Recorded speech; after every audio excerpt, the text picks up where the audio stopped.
Good morning বন্ধুরা, কেমন আছো তোমরা সবাই? আশা করছি অনেক অনেক অনেক ভালো আছো, সুস্থ আছো, সুন্দর আছো। আর আমিও ভালো আছি। তো যে যেখান থেকে আমার ভিডিও দেখছো সবাইকে আমার রঙিন ছবিতে স্বাগত আর অনেক অনেক অনেক ভালোবাসা। তো সকালবেলা উঠে পূজা টুজা দেওয়া কমপ্লিট, স্নান ধ্যান করাও কমপ্লিট, পূজা দেওয়া কমপ্লিট। তো আজকে ভীষণই খুশি। খুশি মানে ধরো রান্না নাই, রান্না না থাকলে আমার মনে হয় বেশিরভাগ মেয়ে বউরাই খুশি হয়, তাই না বলো? বিশেষ করে মাঝে মাঝে, সব সময় না, সব সময় তো রান্না করতেই হবে, বাড়ির বউ বলে কথা। তো আজকে রান্নাবাড়ি নাই। আর রান্নাবাড়ি কেন নাই সেটা তো বলবো। তার আগে দেখো জামা কাপড়ের কী অবস্থা দেখছো? কারণ হচ্ছে বৃষ্টি হচ্ছে এখানে। এখানে না, অনেক জায়গাতেই বৃষ্টি হচ্ছে, অনেক বৃষ্টি হচ্ছে, মানে সারাদিন টিপ টিপ করে পড়ছে, মাঝে মাঝে জোরে আসছে। তো আমার যেহেতু নাড়ে দেওয়ার জায়গা নাই, ওই জন্য ঘরের ভেতরে এরকমভাবে দেওয়া লাগে। কিচ্ছু করার নাই, ঘরের ভেতর দিই, সারা রাত্রে শুকায় যায়, আবার সকালে উঠাই। তো এই অবস্থা। তো এই যে রান্না নাই কেন সেটা বলি। আজকে হচ্ছে আমাদের নেমন্তন্ন। তো আজকে একটা মানে বাবুর, মানে ছেলে বাবুর অন্নপ্রাশন, সেই অন্নপ্রাশনের নেমন্তন্ন। আর দেখো শাড়ি কাপড়ের অবস্থা দেখছো, কি ঠাসাঠাসি করে রাখে দিছি, কিচ্ছু করার নাই। আর কোথাও যাওয়ার সময় দেখবে শাড়ি এত আছে, কিন্তু তারপরেও মনে হয় কোনটা পরবো কোনটা পরবো। আমার তো এরকমই মনে হয়, না এটা পরবো ওইটা পরবো এরকম। তো যাই হোক, একটা শাড়ি বের করলাম, সেটা পরে যাব। আর শাড়ি পরতে তো আমার ভীষণই ভালো লাগে, কিন্তু সব সময় ভালো লাগে না, কারণ শাড়ি পরে কাজ করতে পারি না। তো ভাবলাম যে পূজা টুজা দেওয়া হয়ে গেছে, তো এদিকে শাড়িটা বের করে রাখি, কি পরবো না পরবো সেটাও বের করে রাখি। কারণ ওই একদম রেডি হওয়ার সময় কোনটা পরবো না পরবো সেটা বাঁচতে লাগলে আবার মাথা গরম হয়ে যাবে, তাই না বলো? এমনিতেও যে গরম পড়ছে। তো এই যে সব বার করে রেখে দিচ্ছি। আর দেখো আমার এর মধ্যে সায়া আর ব্লাউজ রাখি আলাদা আলাদা করে। আমি এবার শাড়ির সাথে রাখতে পারি না, যেহেতু জায়গা অনেক কম, এই জন্য। তো এই যে সায়াটা দেখাচ্ছি, এটা হচ্ছে ওই শাড়ির সাথেই পরবো, একদম ম্যাচিং কালার। তো এটা আবার গুছায় রেখে দিচ্ছি। সারাদিন আজকে সেরকম কাজ বাজ নাই। আর আমি যদিও ওইরকম কাজ বাজ একদম সারাদিন কাজ করছি, সেগুলো কিন্তু তোমাদের দেখায় না। জাস্ট টুকটাক একটু কাজ দেখাই, রান্নাবাড়ি দেখাই, আর একটু গল্প করি তোমাদের সাথে। কারণ হচ্ছে আমার এই বাড়িতে, মানে আমি এখন যে বাড়িতে থাকছি, আমার বাড়িতে, সেই বাড়িতে ওই জিনিসপত্র বার করে সারা সময় গুছানো আবার সাজায় রাখা, সেইটা আমার পক্ষে একদম সম্ভব না। কারণ সব কিছুই আমার একদম খাটের তলা দিয়ে কোথায় কোথায় রাখা হয়েছে, এই জন্য আমি সব সময় তোমাদের কাজ দেখাতে পারি না। অনেকে ভাবো হয়তো যে সারাদিন কাজ করে না, কি করে, শুধু রান্নাবাড়ি খাই দেয়। তো এখন আপাতত আমার জীবনটা এভাবেই কাটছে। রান্না করছি, টুকটাক ঘরগুলো একটু গুছাই নিচ্ছি। যেহেতু দুইটা ঘর, প্রতিদিন যদি কাজই করি তাহলে ঘরের আর কোথায় কি থাকবে বলো?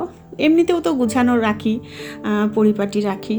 তো যাই হোক, তো এই যে কি গিফট দিব দেখো, এটার খুলে দেখাচ্ছি না। এটাতে আছে একটা কাঁসার থালা, যেহেতু মুখে ভাত, আর ছোট্ট বাবু এই ছোটো মোটো একটা, খুব ছোট না, এই মাঝারি সাইজের একটা থালা নিয়েছি কাঁসার, খুব সুন্দর।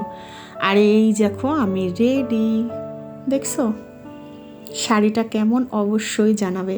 এই শাড়িটা কিন্তু আমার ভীষণ পছন্দের। আর এইদিকে জানো আমি এত ঢং করছি কেন? আমার বর আসে, মানে সামনে থেকে অনেক বকর বকর করে যাচ্ছে। আমার বর তো আবার শাড়ি পরা ভীষণ পছন্দ করে, যদিও সবসময় পরি না জন্য সে রাগ করে না। এই যে দেখো, দেখছো, আমিও ভীষণ খুশি, বর খুব প্রশংসা করতেছে। তো দেখবে সব বরেরাই, বউরা শাড়ি পরলে কিন্তু ভীষণ খুশি হয়। আমার তো তাই মনে হয়, আমার বর যেহেতু হয়, এই জন্য। তো এদিকে রেডি হয়ে নিচ্ছি, এদিকে ছেলের জামা কাপড়, বরের জামা কাপড়ও সব বের করে দিছি। শুধু আমারটাই দেখাচ্ছি এই কারণে, কারণ আমার যেহেতু আমি নিজেকে দেখাই, ওদেরকে আর দেখাতে পারি না। তো এই জন্য ওদেরটা দেখাচ্ছি না, ওরা এদিকে রেডি। আমার ছেলে যখন খেলা দেখছে, ঘরেই বসে আছে সে। তো ভাবলাম আমি এখন আস্তে আস্তে রেডি হয়ে নিই, বের হওয়া লাগবে। এই প্রায় 2টার দিকে আমরা বের হয়েছিলাম। তো দেখো সাজুগুজু আবার কি, শাড়ি পরলে এই গরমে এমনিতেই অস্থির, তারপরে কোনো কিছুই করিনি, জাস্ট সুন্দর করে একটু লিপস্টিক পরছি, আর কিচ্ছুই না। আর এই যে টুকটাক একটু গহনা পরে নিছি, যেটুকু না পরলে না সেটুকু। তো এই যে দেখো, শাড়ির একটা কালারের মধ্যে লাল কালার আছে, তোমার এটা চেরি রেড বলে নাকি, যাই হোক সেই কালারের লিপস্টিক পরে নিচ্ছি। কালারটা ভীষণ সুন্দর। আর এই যে আমার সাজ বলতে লিপস্টিক, আর কোথাও যাওয়ার সময় শাড়ি পরলে তো টিপ পরবই, তাই না বলো? টিপ পরতে তো ভীষণ ভালো লাগে। আর এই যে আজকে আমি মায়ের বালাটা পরছি, মানে আমার শাশুড়ি মার। আর এই যে নেল পালিশও পরে নিছি আজকে মনে করে। তারপরে এখন ভাবছি চুলটা কি করে বাঁধবো, চুলটা এতক্ষণ দেখছিলে কোথায় উঠায় রাখছিলাম, এত গরম কি বলবো।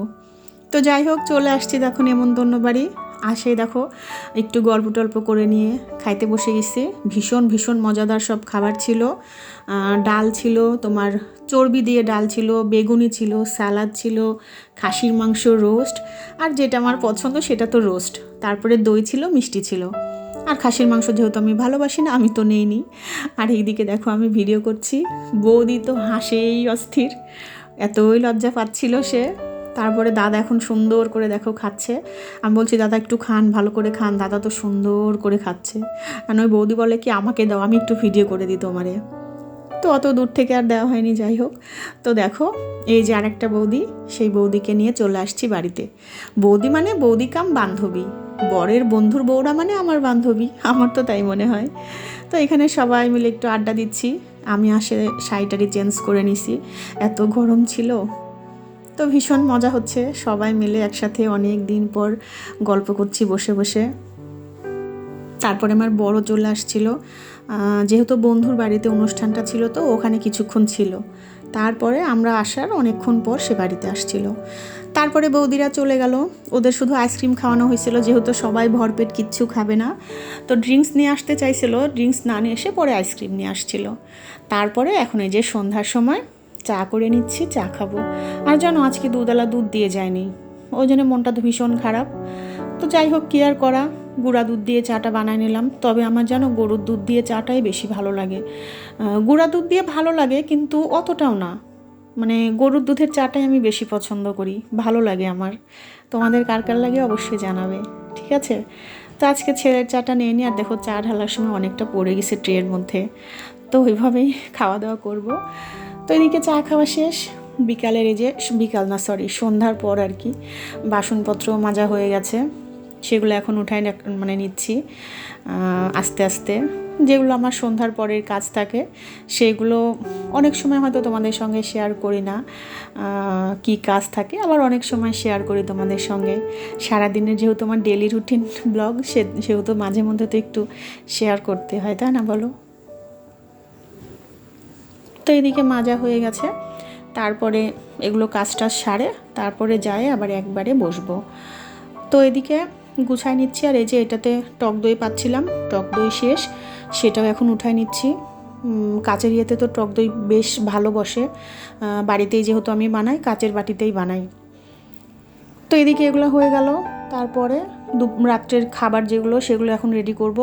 কালকে রাত্রে চিকেন রান্না করে রাখছিলাম, তো ওইটা রাত্রেবেলা হবে। আরও সাথে ছিল অনেক কিছু, সেদ্ধ দিয়ে দিয়েছিলাম, সেটা দিয়ে রাত্রিবেলার খাবার হবে। তো সেগুলো এখন গুছায় রাখছি। আমি এবার একদম খাবারের প্রায় অনেকক্ষণ আগে সমস্তটা গুছায় রেখে দিই, তাহলে হয় কি খাবারের সময়টা সুন্দর করে গুছায় দেওয়া যায়, অত হুটোপাটি হয় না। দিয়ে আমি একটু ধরো কিছুক্ষণের জন্য বসে থাকতে পারি। তারপরে যখন আমার বর আসে, স্নান ধ্যান করে নিয়ে তারপরে সবাই মিলে একসাথে খাওয়া হয়, এইটাই। তো এই যে দেখো এগুলো সব গুছায় রাখলাম। আর এখন এর মধ্যেই আবার বর চলে আসছে, সে আসার সময় আবার দেখো কত কিছু নিয়ে আসছে। তো বন্ধুরা, আজকে সারাদিনের আমার এটাই রুটিন, রান্নাবাড়ি নাই, নেমন্তন্ন খাওয়া আর একটু গল্প করা। তোমরা সবাই খুব খুব খুব ভালো থেকো, সুস্থ থেকো, দেখা হবে নতুন ভিডিওতে। Good night.